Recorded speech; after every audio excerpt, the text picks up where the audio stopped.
हजुर नमस्कार, म राजेन्द्र भुषाल र आज कविता भाग 28। सबभन्दा पहिला त मेरा ती फेसबुक साथीहरू जसले मेरा कविताहरू लाइक, कमेन्ट र शेयर गरेर जनमानससम्म पुर्याइदिनुहुन्छ र राष्ट्रियताको सवालमा जनतालाई चेतनामूलक कार्यक्रम दिँदै आइरहेको स्याङ्जाआँधीखोला.com भन्ने पेज, नेपाली मन, नमस्ते नेपाल र रोल्पाको मुटु जल्दा जस्ता पेजलाई पनि धन्यवाद गर्न चाहे, किनकि यी पेजहरूले यी राष्ट्रियता प्रतिका स्वरहरूलाई तपाईहरु समक्ष पुर्याएका छन् भन्दै सन्देश शेर्पा जी मलेसियाबाट उहाँले मेरा कविताहरू विभिन्न पेजहरूमा ट्याग गरेर शेयर गरेर तपाईहरु समक्ष पुर्याउनु भएको छ भने जीएम बस्सेल सरले उहाँ मेरो फेसबुक साथी हुनुहुन्छ, उहाँले पनि धन्यवाद गर्न चाहे र मेरा कविताहरू सुनिसकेपछि कृपया लाइक, कमेन्ट र शेयर गरिदिनु होला भन्दै मेरो कविता भाग 28 र आजको शीर्षक छ कविता आफै बोल्ने छ, म बोल्ने छैन, मेरो कविताले भन्ने छ भन्दै मेरो कविता भाग 28।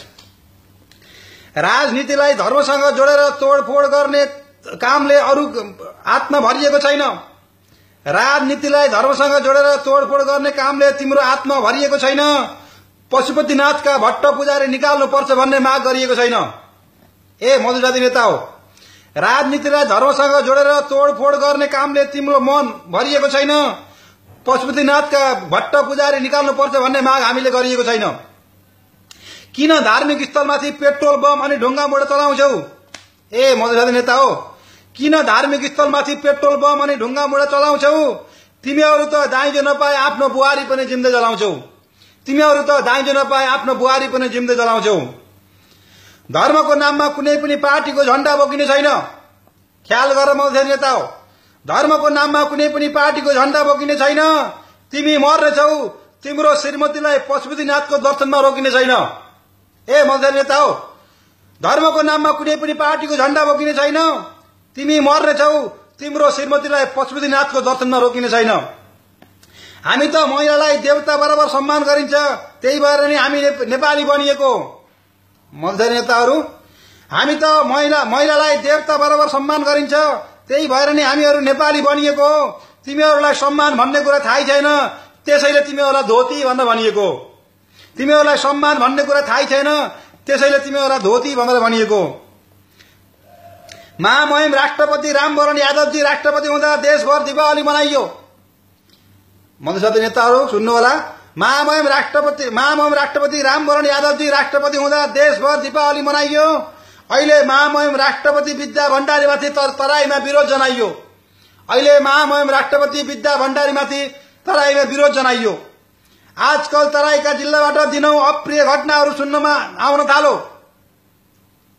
आजकल तराईका जिल्लाबाट दिनौं अप्रिय घटनाको खबर आउन थालो। एकजना मरेको धोतीले 100 जना नेपाली ठग्छ भन्ने उखान सही आउन थाल्यो। एकजना मरेको धोतीले 100 नेपाली ठग्छ भन्ने उखान सही आउन थाल्यो।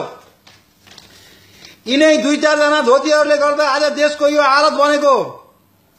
यिनै 2-4 जना धोतीहरूले गर्दा आज देशको यो हालत बनेको। धोती तराईवासी जनतालाई होइन, बिहारबाट आएका बिहारीलाई भनेको। धोती तराईवासी जनतालाई होइन, बिहारबाट आएका बिहारीलाई भनेको।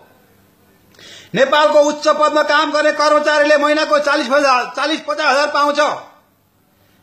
नेपालका नेताहरू, नेपालका कर्मचारीहरू सुन्नु होला, नेपालको उच्च पदमा काम गर्ने कर्मचारीले महिनाको 40-50 हजार पाउँछ। 10-10 करोड रुपियाँ धरोहर राख्ने पैसा कहाँबाट कसरी आउँछ? 10-10 करोड रुपियाँ धरोहर राख्ने पैसा कहाँबाट कसरी आउँछ? विदेशमा गैँटी बेल्चा हानेर भए पनि 40-50 हजार त हामीले पनि कमाइन्छ। सुनौ नेता हो, विदेशमा गैँची बेल्चा हानेर भए पनि 40-50 हजार रुपियाँ त हामीले पनि कमाइन्छ। तर साहुको ऋण र परिवार पाल्न नसकी दिनौं टाउको समाइन्छ। तर साहुको ऋण र परिवार पाल्न नसकी दिनौं टाउको समाइन्छ। 2046 सालपछि तिमीहरूले देशमा कुन चाहिँ विकास निर्माणको काम गरेका छौ? ए नेपालका नेता हो, नेपालका कर्मचारी हो, 2046 सालपछि तिमीहरूले देशमा कुन चाहिँ विकास निर्माणको काम गरेका छौ? गरीब जनताको पैसामा भ्रष्टाचार गरी खाली आफ्नो भुँडी भरेका छौ। गरीब जनताको पैसामा भ्रष्टाचार गरी खाली आफ्नो भुँडी भरेका छौ। नेपालमा के कुरा कम्ती छ? हराभरा पहाड अनि देशभरि नै पानी छ। नेपालका नेता हो, नेपालमा के कुराको कम्ती छ? हराभरा पहाड अनि देशभरि नै पानी छ। 50 लाखको विकासको काममा 30 लाख भ्रष्टाचारमा जाने छ। 50 लाखको विकासको काममा 30 लाख भ्रष्टाचारमा जाने छ। म भ्रष्टाचार गर्दिन भनी छातीमा हात राखी कुनै नेताले भन्न सक्छ? ओ नेपाल नेता हो, म भ्रष्टाचार गर्दिन भनी नेपालका कुनै नेताले भन्न सक्छ? भ्रष्टाचार नहुने भने 10 वर्षमा देश सिंगापुर बन्न सक्छ। भ्रष्टाचार नहुने भने 10 वर्षमा देश सिंगापुर हुन सक्छ। हिजो मात्र यत्रो भ्रष्टाचारको कुरा आउँदा कुनै पनि राजनीतिक पार्टीले प्रतिक्रिया जनाएका छैनन्। अस्तिको केस सुन्नुभएको होला। हिजो मात्र यत्रो भ्रष्टाचारको कुरा आउँदा कुनै पनि राजनीतिक पार्टीले प्रतिक्रिया जनाएका छैनन्।